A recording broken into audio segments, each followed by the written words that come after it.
Teman-teman, subscriber setia channel spesial horor yang selalu Mimin bangga-banggakan. Bagaimana kabar kalian? Semoga selalu sehat dan sukses selalu. Kali ini, Mimin akan membawakan kelanjutan cerita horor dari akun Twitter @tanyademit yang berjudul asli Penjaga Makam. Buat kalian yang sudah tidak sabar, yang sudah penasaran, langsung saja selamat menyimak kalau kalian masih berani. Aku kini berjalan di sebuah jalanan kecil yang sudah dibeton. Di sisi kananku adalah makam-makam yang berjejer rapi dengan nama-nama serta gelar yang ditulis di batu nisannya. Sedangkan di sisi kiri hanyalah rumput ilalang dan rerumputan yang tinggi. Mungkin nantinya rerumputan ini akan menghilang seiring berjalannya waktu, bersamaan dengan orang-orang yang dimakamkan di sini yang semakin banyak. Jujur, aku sedikit takut sekarang. Entah mengapa perasaan takut ini muncul begitu saja. Apalagi matahari sore nampaknya semakin lama semakin redup.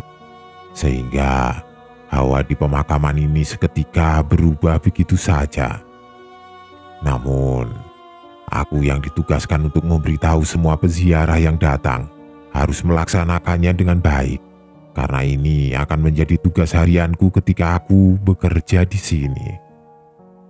Benar saja, tidak lama aku berjalan, aku melihat seorang wanita yang berdiri di salah satu makam yang nampak cantik. Karena nama di batu nisannya diukir sedemikian rupa, dengan sebuah bunga mawar yang terbuat dari beton yang ada di atasnya. Dia hanya berdiri dan terdiam memandangi makam itu. Wajahnya nampak sedikit menangis. Dia tertunduk dan tidak bergerak sama sekali dari tempatnya. Wanita itu memakai baju dress panjang yang nampak mahal ketika aku melihatnya. Mungkin baju itu tidak akan kebeli dengan gajiku selama beberapa bulan di tempat ini. Karena baju itu sangat cantik dan sangat pas dipakai olehnya. Apalagi rambutnya yang terurai panjang membuatnya semakin cocok memakai dress tersebut.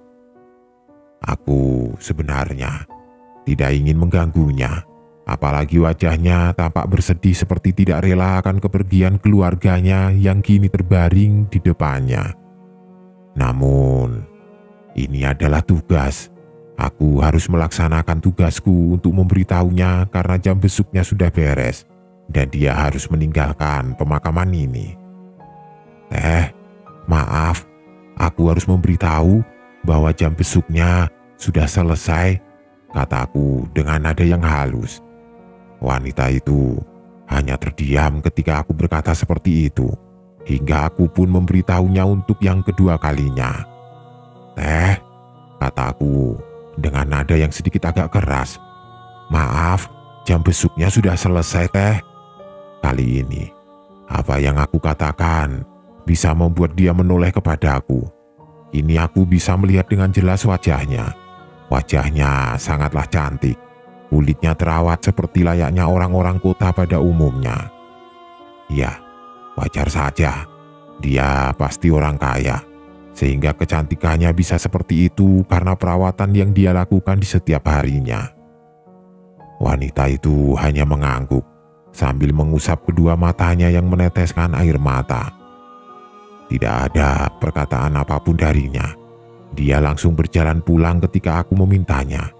Bahkan, tidak lama kemudian, aku tidak melihat lagi kemana wanita itu berjalan karena dia seperti menghilang begitu saja. Mungkin, dia sendiri memang sudah tahu arah jalan pulang, sehingga dia bisa dengan cepat menghilang dari pandanganku pada saat itu. Sehingga aku pun hanya bisa melihatnya dari kejauhan ketika dirinya pulang. Aku yang tidak mempunyai kecurigaan apapun akhirnya berjalan lagi, melewati sebuah jalan kecil di tengah-tengah blok yang bisa menembus ke ruang CCTV dan kamar pegawai yang ada di tengah-tengah pemakaman itu. Di sana, Aku kembali berjalan. Namun entah mengapa suasana malah semakin menakutkan seiring dengan langit malam yang sebentar lagi muncul pada hari ini. Hawa dingin yang menusuk bahkan membuatku merinding kini aku rasakan sekarang. Pemakaman yang sepi itu nampak seperti ramai, seperti banyak sekali mata yang sedang memandangiku di balik batu nisan ini. Memang benar perkataan orang tua zaman dahulu, jangan bermain-main di pemakaman ketika sore hari. Dan mungkin perasaan inilah yang aku rasakan ketika aku masih berada di tempat ini ketika sore tiba. Namun mungkin ini hanyalah awal dan tubuhku masih belum terbiasa dengan hal ini. Aku pun seperti tidak mempedulikan atas apa yang aku rasakan pada saat itu. Aku hanya terus berjalan, melewati jalan setapak, hingga akhirnya aku sampai ke belakang bangunan ruang CCTV dan mes yang ada di sebelahnya.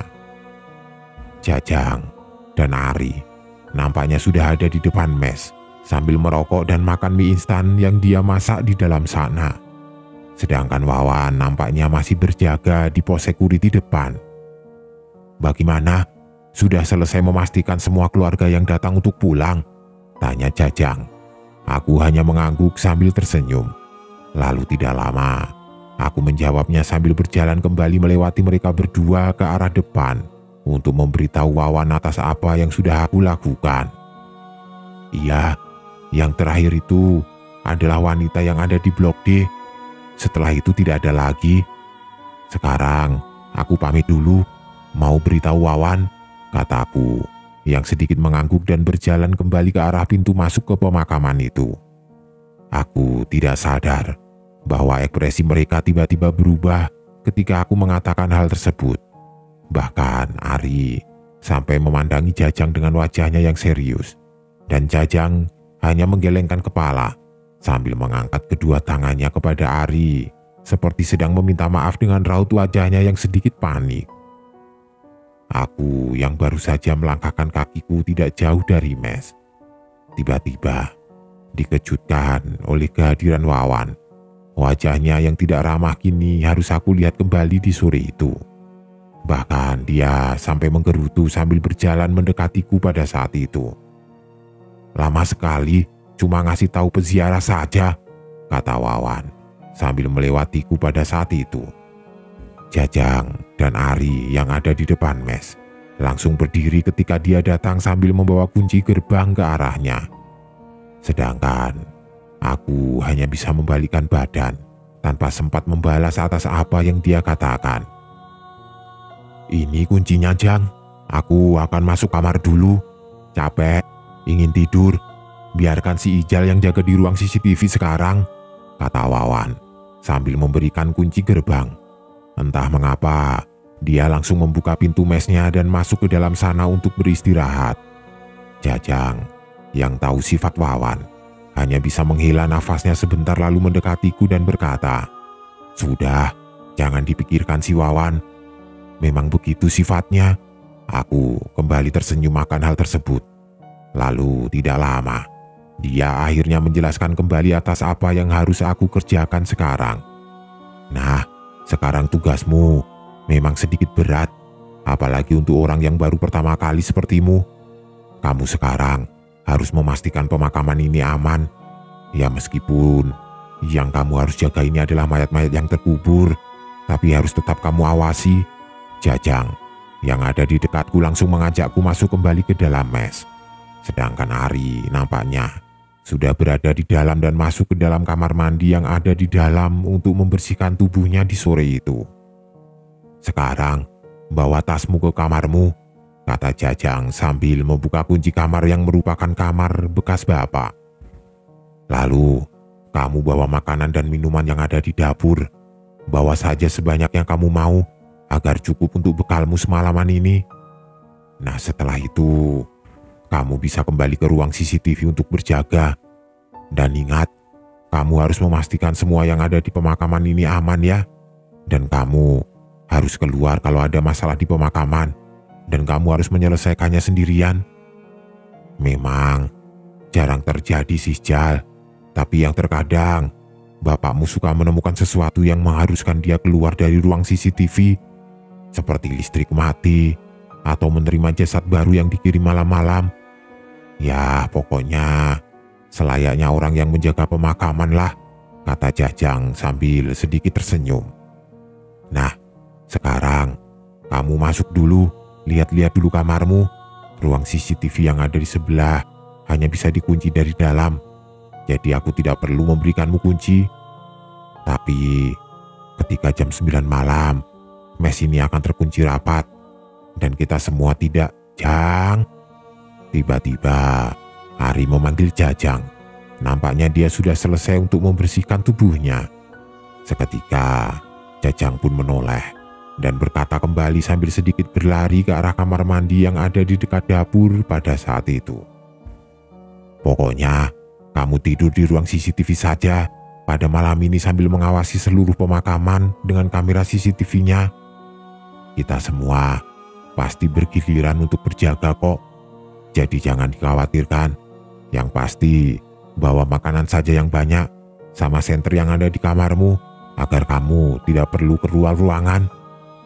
Dan jangan lupa, kunci pintunya kalau sudah malam ya, kata Jajang sambil berlari kecil masuk ke dalam kamar mandi. Aku kembali mengangguk. Ari yang melewatiku hanya tersenyum. Bahkan dia memberikan gestur seperti sedang menyemangatiku sebelum akhirnya dia masuk ke kamarnya. Aku akhirnya masuk ke dalam kamar yang dulunya milik bapak. Sebuah kamar sederhana yang terdiri dari sebuah kasur kecil dan lemari yang berisi baju bapak, yang nampaknya belum sempat dibawa pulang. Di sana pula ada senter yang menggantung, juga ada cangkul dan sekop yang tergeletak begitu saja di lantai. Di dekat kasur ada sebuah meja kecil yang di atasnya terdapat beberapa buku tulis dengan sebuah pulpen berwarna hitam dan biru. Aku seperti penasaran dengan buku-buku tulis tersebut, karena di sana seperti berisi sebuah tulisan dari bapak atas apa yang sedang dia kerjakan di tempat ini. Awalnya, aku sempat ingin membacanya, namun rasanya aku akan membacanya ketika aku berada di ruang CCTV saja, sambil mengawasi pemakaman di malam hari. Tidak lama, aku kembali keluar kamar, membawa senter seperti apa yang Jajang katakan. Aku juga membawa beberapa mie instan dan minuman untuk bekalku berjaga pada malam ini. Tidak lupa, aku juga membawa beberapa kopi saset dan minuman energi untuk membuatku tetap waspada sepanjang malam. Mes yang tadinya berisik dengan suara air yang ada di kamar mandi nampaknya mendadak sepi. Jajang dan Ari nampaknya sudah masuk ke dalam kamarnya masing-masing, entah apa yang sedang mereka lakukan sekarang. Namun nampaknya mereka kini sedang beristirahat karena pekerjaan mereka yang melelahkan di hari itu. Aku akhirnya kembali keluar dan aku baru sadar suasana di luar kini sudah nampak gelap. Mes yang tidak berjendela membuatku tidak ingat bahwa kini langit sudah gelap. Untung saja ada lampu yang menyala di depan mes dan dekat ruang CCTV, sehingga tidak tampak gelap. Ketika aku melihat sisi kiri dan kanan, aku melihat sebuah kegelapan yang nyata. Sebuah kegelapan yang berisi mayat-mayat yang sedang tertidur di sana dengan tubuhnya yang tidak bernyawa. Hanya ada satu titik kecil di sana yang masih menyala. Tepatnya di salah satu makam yang di atasnya ada sebuah solar panel kecil sehingga makamnya diterangi oleh sebuah lampu yang menyala sepanjang malam. Semoga tidak terjadi apa-apa selama aku berjaga malam di sini. Aku sedikit merinding ketika aku melihat pemandangan malam di pemakaman ini. Hawa yang aku rasakan benar-benar berbeda dengan pemakaman di siang hari. Aku yang sendirian di antara mes dan ruang CCTV, seperti sedang diawasi di berbagai sisi, seperti ada mata-mata yang menyala di balik batu-batu nisan yang ada di sekelilingku pada saat itu. Aku yang pada saat itu tidak ingin berlama-lama di sana. Akhirnya berjalan kembali ke ruang CCTV, mengunci pintunya dari dalam dan menyimpan semua yang aku bawa di mes di sana. Termasuk buku catatan dari bapak yang belum sempat aku buka. Tidak terasa, waktu sudah menunjukkan jam 9:30 malam. Tidak banyak yang aku lakukan di ruangan ini. Yang aku lakukan hanyalah mengecek HP dan memainkan game yang ada di dalamnya. Entah mengapa, di pemakaman ini tidak ada sinyal sama sekali. Kalaupun ada, kita harus ke pos security depan terlebih dahulu. Mungkin karena ini bukit yang dikelilingi tembok tinggi, membuat sinyal tidak bisa masuk ke tempat ini. Rasa bosan kini mulai membayangiku. 2 gelas kopi dan 1 mie instan sudah habis aku makan. Ingin rasanya aku tidur dan beristirahat, namun aku tidak mengantuk sama sekali. Apakah aku harus melihat CCTV lagi? Gumamku. Tapi aku takut melihat kedua mayat itu lagi. Jujur, aku takut melihat ke arah CCTV. Dari awal aku masuk ke ruangan ini hingga jam 10 malam. Aku hanya memainkan HP dan makan mie instan, tanpa pernah sekalipun mengecek CCTV untuk melihat keadaan di luar sana. Bahkan, buku tulis yang aku bawa dari kamar belum sempat aku buka sama sekali pada malam itu. Aku mencoba memberanikan diri. Bahkan aku mencoba mengingat-ingat apa yang harus aku tekan apabila kamera berpindah ke kamar mayat. Aku takut kejadian tadi siang akan terulang lagi, sehingga aku mengantisipasi hal tersebut agar aku tidak melihatnya lagi di layar. Aku akhirnya duduk di kursi. Wajahku menatap layar itu yang tampak sedikit gelap. CCTV dengan kamera infrared membuatku bisa melihat pemandangan di luar sana. Pemakaman itu sungguh sangat sepi dan sunyi. Yang ada hanyalah bunyi jangkrik yang terdengar di speaker layar yang aku dengar. Aku terus-menerus menekan tombol di dekatku, dan layar yang ada di depanku seketika langsung berpindah. Gerbang depan, dekat pos security. Blok A, Blok B, Blok C, Blok D. Dinding belakang pemakaman, ruangan peralatan dan kelistrikan, kondisi di depan mes dan ruang CCTV, lalu ruang kremasi dan ruang mayat. Aku yang beberapa detik melihat 2 mayat itu lagi di layar seketika langsung memindahkan tombol yang ada di dekatku. Aku takut, benar-benar takut. Aku takut melihat kejadian tadi siang, sehingga aku segera memindahkannya ke kamera yang ada di gerbang depan. Namun, astaga, aku seketika kaget karena di sana aku melihat ada sesosok wanita yang mondar-mandir dekat gerbang yang terkunci rapat. Sesosok wanita yang aku temui di Blok D, yaitu wanita terakhir yang aku beritahu untuk pulang sebelum akhirnya aku kembali ke mes.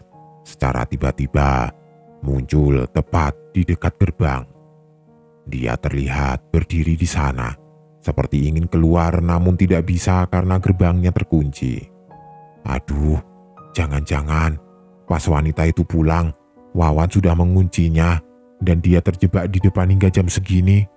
Aku mendadak panik karena aku melihat wanita itu seperti berdiri di depan gerbang depan. Sesekali dia mengetuk-ngetuk gerbang itu dan berjalan mundar-mandir seperti panik dan ingin segera keluar. Seketika aku langsung berlari mengambil senterku. Aku juga tidak lupa mengambil kunci cadangan yang menggantung di ruangan CCTV. Tidak lama kemudian, aku berlari keluar, mencoba untuk membantunya untuk membukakan pintu gerbang untuknya agar bisa keluar. Namun, perasaan aneh muncul. Pemakaman yang gelap itu seperti membuatku ragu untuk melangkahkan kaki hingga ke gerbang depan. Rasa takut ini muncul begitu saja ketika aku melangkahkan kakiku di sana. Ayo Jal, bisa Jal. Tidak kasihan itu, ada cewek tidak bisa keluar sampai jam 10 malam begini. Aku mencoba meyakinkan diriku bahwa aku bisa melewati pemakaman ini hingga ke gerbang depan. Dengan senter yang menyala, aku akhirnya berlari melewati pemakaman yang nampak sepi dan gelap di sisi kiri dan kananku pada saat itu. Aku berlari dan berlari tanpa pernah sekalipun melirik ke arah sisi kiri dan kanan. Jantungku berdetak lebih kencang dari sebelumnya. Sinar bulan yang nampak redup membuat suasana malam semakin menyeramkan. Tapi aku harus melakukan hal ini karena aku tidak mungkin dimarahi di hari pertama aku bekerja karena membuat salah satu wanita kaya itu terjebak di pemakaman sepanjang malam. Aku pun terus berlari dan berlari hingga akhirnya aku sampai di depan gerbang. Depan gerbang itu rupanya sepi.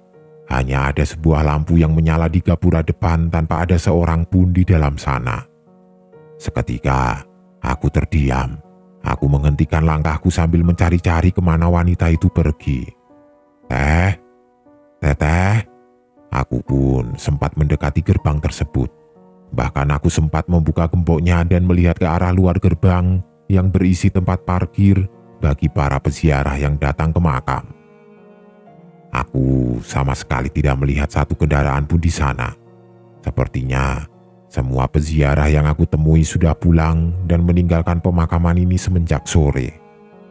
Namun, siapa wanita itu? Kenapa aku bisa melihatnya di CCTV dan ketika aku keluar aku tidak melihatnya?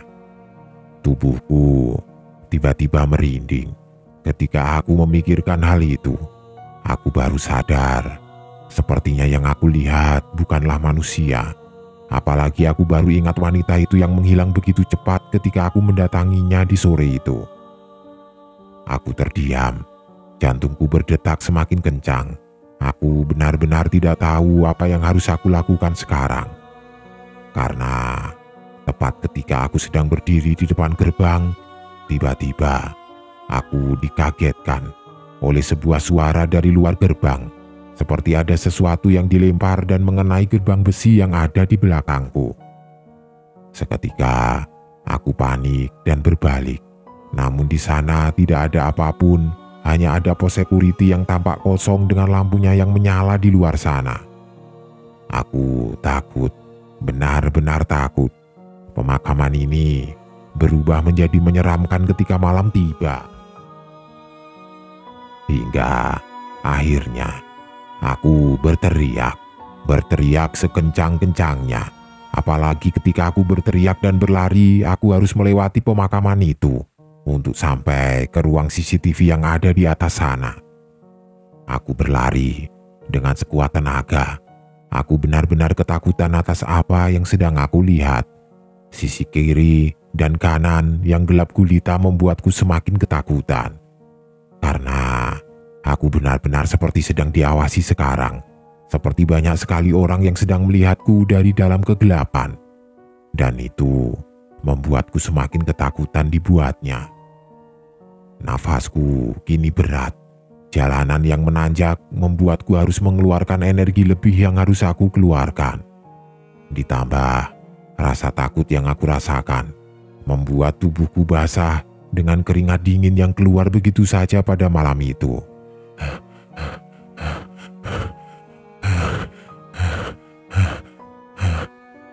Aku terus-menerus berlari hingga akhirnya aku pun sampai ke ruang CCTV. Aku langsung membukanya dan menutup pintunya serta menguncinya dengan keras. Aku akhirnya duduk di balik pintu. Aku benar-benar ketakutan atas apa yang aku lihat sekarang. Aku tidak menyangka bahwa wanita yang aku temui di sore itu bukanlah manusia. Namun, itu adalah sesuatu yang lain yang membuatku seperti ini. Tubuhku basah kuyup oleh keringat. Jantungku masih berdetak dengan kencang. Bahkan nafasku terengah-engah karena aku berlari hingga ke atas dari gerbang depan. Aku duduk beberapa menit di sana. Lalu aku berdiri dan mengambil minum untuk menenangkan diriku pada saat itu. Tubuhku benar-benar lelah karena baru kali ini aku melihat sesuatu yang seperti itu. Aku bahkan berencana untuk mematikan CCTV karena aku takut hal itu akan terjadi lagi. Meskipun tepat ketika aku sedang minum dan melihat ke arah layar CCTV, aku melihat buku tulis yang aku bawa dari kamar Bapak tiba-tiba sudah terbuka begitu saja. Aku ingat betul bahwa aku tidak pernah sekalipun membukanya ketika aku sedang berada di ruangan ini. Namun, buku itu tiba-tiba terbuka dan merujuk kepada sebuah coretan gambar dan sebuah tulisan yang memenuhi halaman itu. Seketika, aku mendekati buku tersebut dan terlihat sebuah coretan dari tulisan Bapak yang jelas terlihat olehku pada saat itu. Hari Kamis di awal bulan, hindari blok C dan D karena dia seringkali muncul di sana. Kalau kalian menemukannya, lebih baik kalian menjauh. Dan apabila kalian menemukannya sedang berada di depan gerbang, hiraukan saja. Bagi siapapun yang tahu, tolong kasih tahu yang lain. Karena kalau melakukan kesalahan, maka malam kalian itu tidak akan tenang. Aku membaca catatan itu dengan perasaan aneh. Karena hari ini adalah hari yang sama dengan apa yang ditulis dalam catatan tersebut. Apalagi, tepat ketika aku selesai membacanya, tiba-tiba halaman yang aku lihat berpindah sendiri ke halaman berikutnya. Dan di sana, aku melihat sebuah coretan gambar dari pulpen yang aku temui di kamar Bapak.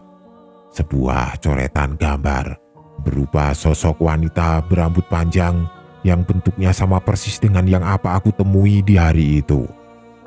Namun, ada sesuatu yang membuatku syok karena ketika aku membaca tulisan di sebelahnya, ingat, hiraukan dia. Kalau kamu sampai berinteraksi dengannya, maka belum selesai. Aku membaca hal tersebut tiba-tiba tepat di luar ruang CCTV. Terdengar dengan jelas olehku, ada sebuah suara yang sedang mengetuk-ngetuk pintu mes yang tertutup rapat itu. Pintu yang menjadi jalan masuk dan keluar satu-satunya yang ada di bangunan tersebut. Sebuah bangunan tanpa jendela yang letaknya persis di depan ruang CCTV ini. Pintu itu diketuk dengan sangat keras, bahkan hingga terdengar jelas hingga ke ruang CCTV. Apalagi, tepat beberapa kali ketukan itu terdengar, tiba-tiba aku mendengar sebuah suara yang lain. Sebuah suara yang membuatku merinding ketakutan. Karena aku mendengar sebuah suara wanita. Suara wanita yang merintih seperti meminta tolong kepada orang-orang yang tinggal di dalam mes itu. Buka pintunya, tolong keluarkan aku dari pemakaman ini.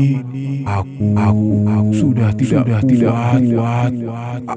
Aku sudah tidak kuat.